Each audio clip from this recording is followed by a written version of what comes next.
Even if you're one of those Calvinists out there screaming at me, stop talking to me like I'm a determinist. I'm not a determinist. Andrew Rappaport, for example, recently. I'm not one of the determinists like some of those other guys like Chris Staten. So I'm not one of those.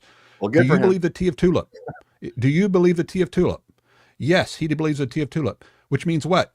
You are born by nature, by default, pre-programmed to believe lies, as John MacArthur put it.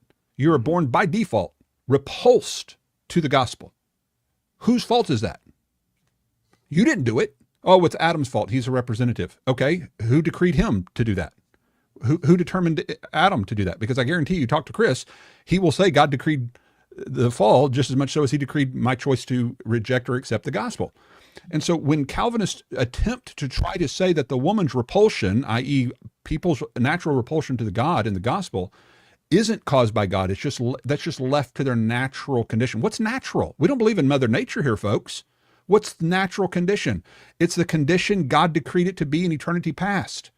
It's just as much under control of God as it is your new nature. Your old nature from birth is just as much in God's control as is your new nature on Calvinism, because it's exhaustive. That's why the word exhaustive is so vital, because you're saying you've got to be consistent, folks.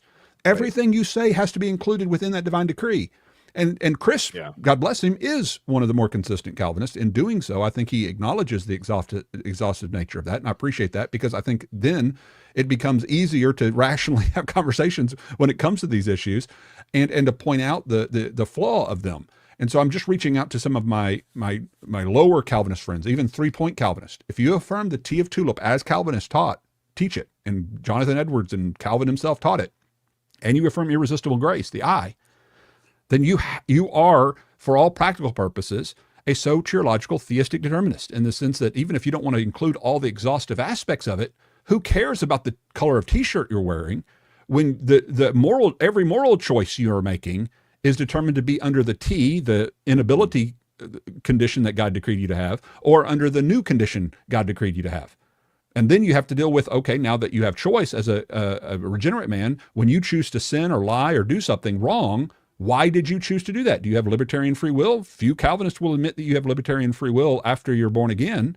They'll still say compatibilism is in play here, because they recognize how the philosophical aspects will fall apart under libertarian free will, even for the Christian or for the unfallen man, Adam and Eve, before they fell.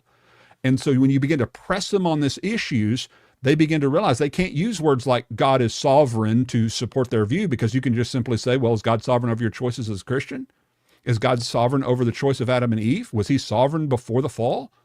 Oh, okay, so that means he was sovereignly decreeing the choice of Adam and Eve to sin, and they begin to see how it falls apart. So people like Chris, who've thought through these things, say, no, all the choices are decreed sovereignly by the decree of God. And the way he handles it, again, it's the analogy of taking God outside of time and space and saying it's in a different sense that he's determining it.